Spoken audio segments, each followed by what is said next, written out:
საპრემიერო ჩვენებიდან ორი დღით ადრე თეატრის ადმინისტრაციისთვის ნობილი გახდა, რომ რეჟისორი გეგა გაგნიძე თეატრის დიდ სცენაზე სპექტაკლში გეგმავდა სუბიექტური პოლიტიკური აქტის განხორციელებას. საბჭოთა სტილის ცენზურამ სცენამდეც მიაღწია. ამ ერთი განცხადებით შეატყობინეს რეჟისორს, რომ მისი სპექტაკლი საპრემიერო ჩვენებიდან მოხსნილია და მაყურებელს აღარ უჩვენებენ. მიზეზად ბათუმის დრამატული თეატრის ადმინისტრაცია პოლიტიკას ასახელებს. ამტკიცებენ, რომ ახალგაზრდა რეჟისორს პოლიტიკური ჩანაფიქრი ჰქონდა, რომლის ადგილიც თეატრში არ არის. ამიტომ სპექტაკლი დარქვები პრემიერამდე 2 დღით ადრე გააუქმეს. ხაზგასმით აღნიშნავთ, რომ ბათუმის დრამატული თეატრი კატეგორიულად ემიჯნება თეატრის სივრცის პოლიტიზებას. პოლიტიკის შემოტანა სცენაზე სცილდება ხელოვნების ჩარჩოებს და ემსახურება მხოლოდ და მხოლოდ კონკრეტულ პოლიტიკურ კონტექსტს. შესაბამისად, დაგეგმილი სპექტაკლი, რომლის შინაარსიც არ შეესაბამება აღნიშნულ პრინციპებს, უქმდება. გეგა გაგნიძეს თეატრიდან ერთი განცხადებით აცნობეს, რომ იწუნებენ მისი თვალით დანახულ რეალობას, მხატვრულ ღირებულებებს და პიესის შინაარსს. ბათუმის თეატრის სამხატვრო საბჭოს წევრი ამტკიცებს, რომ რეჟისორი შეუთანხმებლად გეგმავდა საავტორო ნამუშევარს. ზაალ გოგუაძე ამტკიცებს, რომ არ მიეცათ შესაძლებლობა სპექტაკლის რეპეტიციებს დასწრებოდნენ და მხოლოდ პრემიერის წინადღეს გაიგეს ჩანაფიქრის შინაარსი. გვინდოდა მუშა პროცესის ხილვა, რომელზეც კატეგორიული უარი მივიღეთ. კიდევ ერთხელ ვიმეორებ, სახელმწიფო თეატრში მინიმუმ თეატრის ხელმძღვანელს უნდა ჰქონდეს წვდომა პროცესზე. მე ასე მინდა და ასე იქნება ჩემო ძვირფასო ბატონო გეგა, იმ სივრცეში იპოზიციონირეთ, რომელიც იქნება თქვენი კერძო საკუთრება. ძალიან გაუგებარი და ჩემთვის აბსოლუტურად გაუგებარია რა პოლიტიკურ ნიშანს ატარებდა სპექტაკლი, როცა ამის ნახვის საშუალება არ მოგვეცადა.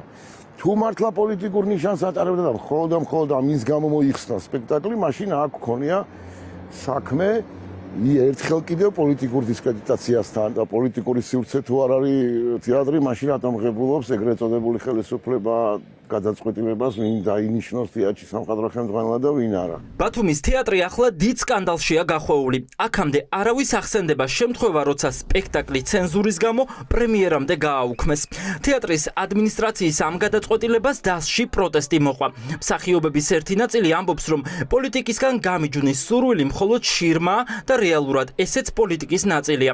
ცენზურას იმ ადამიანებს უწესებენ, ვინც დიდი ხანია ხელისუფლების კრიტიკით გამოირჩევა. რაც შეგეხება შენ, ზალიკო, პირადად შენ ხარ ყველაზე საშიში ადამიანი მთელ დასში.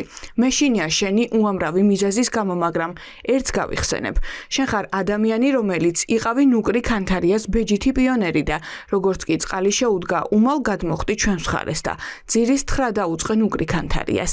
იმის იმედით, რომ საბოლოოდ აღმოჩნდებოდი სამხატვრო ხელმძღვანელის სკამზე. დღევანდელ საქართველოში, როცა ტროტუარზე დგომა და პოლიტიკური აზრის თავისუფლად გამოხატო არის სისხლის სამართლით დასჯადი, პოლიტიკური კონტექსტის სცენაზე შემოტანა არათუ ხელოვნების ჩარჩოების ცდება, არამედ ეს არის დღეს ხელოვნება. ვინც ამას სჯის და ვინც ამას აცენზურებს, ის არის დამნაშავე, არა მხოლოდ ხელოვნების წინაშე, არამედ ზოგადად კაცობრიობის წინაშე. რატომ დასჭირდათ სცენაზე საბჭოთა სტილის ცენზურის დაბრუნება? ხელოვანები გაოგნებულები დარჩნენ, როცა შეიტყვეს, რა მოტივით აუკრძალეს ახალგაზრდა რეჟისორს მაყურებლისთვის სპექტაკლის ჩვენება. ასეთი რამ საქართველოს უახლეს ისტორიას ნამდვილად არ ახსოვს. არც ერთი ხელისუფლების პირობებში არ ყოფილა შემთხვევა, როცა ალეგორიებით და ლიტერატურული ეპითეტებით მოყოლილი ნამდვილი ამბები დაებლოკათ ან დაეცენზურებინათ. 2007 წელს რობერტ სტურვამ დადგა რუსთაველის თეატრში ჩემი პიესა ჯარისკაცი, სიყვარული, დაცვის ბიჭი და პრეზიდენტი. სადაც სტურვას მაშინდელი ფავორიტი მსახიობი ზანგური ზედმიწევრით გავდა მაშინდელ პრეზიდენტ მიხეილ სააკაშვილს და იყო საოცრად კიჩურობამდე მისული ვულგარიზმით დადგმული, იქ პრეზიდენტის ეს კარიკატურული პერსონაჟი აშარდავდა კიდეც, იყო ასეთი სცენა თავის ყოფილი ხელქვეითის საფლავს და იყო ძალიან აგრესიული, ძალიან კრიტიკული ძალაუფლების მიმართ და სააკაშვილის მიმართ. არავის არც მაშინ სისხლიანი ბრჭყალებში 9 წლის დროს და ნარჩენ წლებშიც ეს სპექტაკლი არც არის არ მოუხსნი, არც არის არ აუკრძალა. ადამიანს აუკრძალო, ემოციური იყოს და აუკრძალო, რომ გამოხატოს ის, რასაც გრძნობს, ხო ეს დაახლოებით იგივეა, რომ ჭირის უფალს აუკრძალო მაგალითად დატირება. ან ლხინში სიმღერა აუკრძალო ადამიანს ან ცეკვა, იმიტომ რომ ხელოვნება საბოლოო ჯამში ეგ არის. ჩვენ გამოვხატავთ ჩვენ თავს და ერთმანეთისთვის გასაგებები ვხდებით. ამიტომ არის შემოქმედებითი თავისუფლება, გაცილებით უფრო დაცული თავისუფლება, ვიდრე სხვა თავისუფლებებია. მაგალითად, სიტყვის თავისუფლება შეიძლება შეიზღუდოს, მაგრამ სცენაზე არაფერი არ იზღუდება. იყო თუ არა რეჟისორის დაცენზურება კონკრეტული ადამიანების მიერ ნაკარნახევი.